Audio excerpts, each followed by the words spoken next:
Well, if you answered this wrong, your wife put you in the transfer portal. And,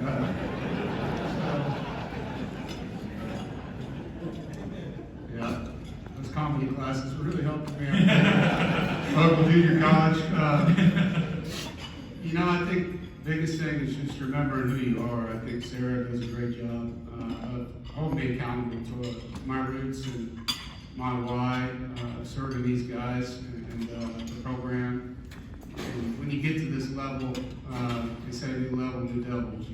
There's lots of things that get involved at the upper level of college football.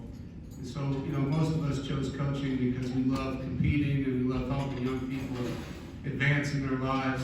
And there was a point where you felt like, this guy probably wouldn't have got there if I wouldn't have stepped in.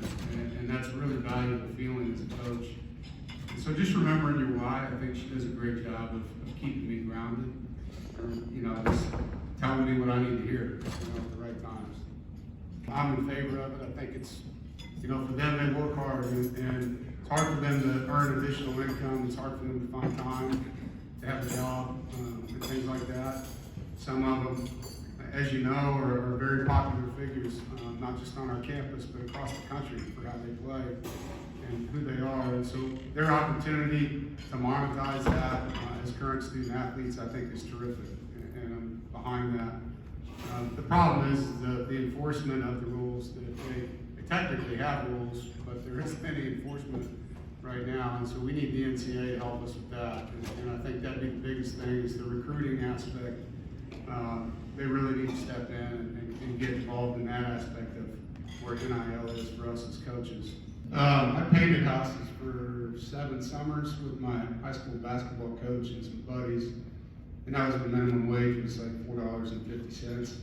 And so the 8th summer, I got this offer to go work at American Wholesale Grocers, which is where you load pallet jacks full of all the groceries that are going to go to Costco's and places like that. And you go in there for training. It's a warehouse. It's probably the size of 10 Costco's and hundreds of rows of groceries in there.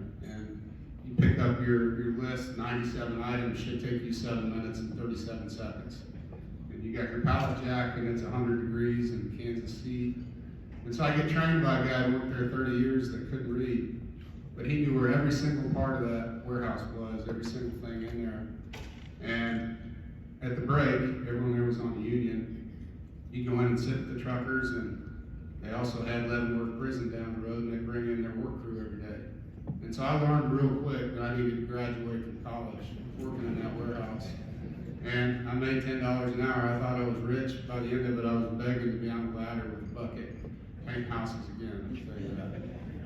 Just watching it, from the outside in, it's interesting. You wake up without a clue, that some of these things are going to happen, and we all are finding out at the same time that 2 teams from California are joining the Big Ten, and so it creates a stir, and nobody really knows what's going to happen. And I think, for us in the ACC anyway, our grant of rights is very protective and makes our conference feel like nobody can go anywhere with $120 million penalty to leave the league, and that's a big price to pay to get out. So, we feel like probably watching this thing and seeing where it's going. I know Commissioner Phillips spoke at our conference media days the other day and said all options are open, and he's working, And so I think for us, we just got to sit back and let him do what he does. There's great faith in Jim Phillips, our commissioner, and I think for the sport itself, I agree with what Mike said. You hate to see some of the regional things for these conferences dissipate.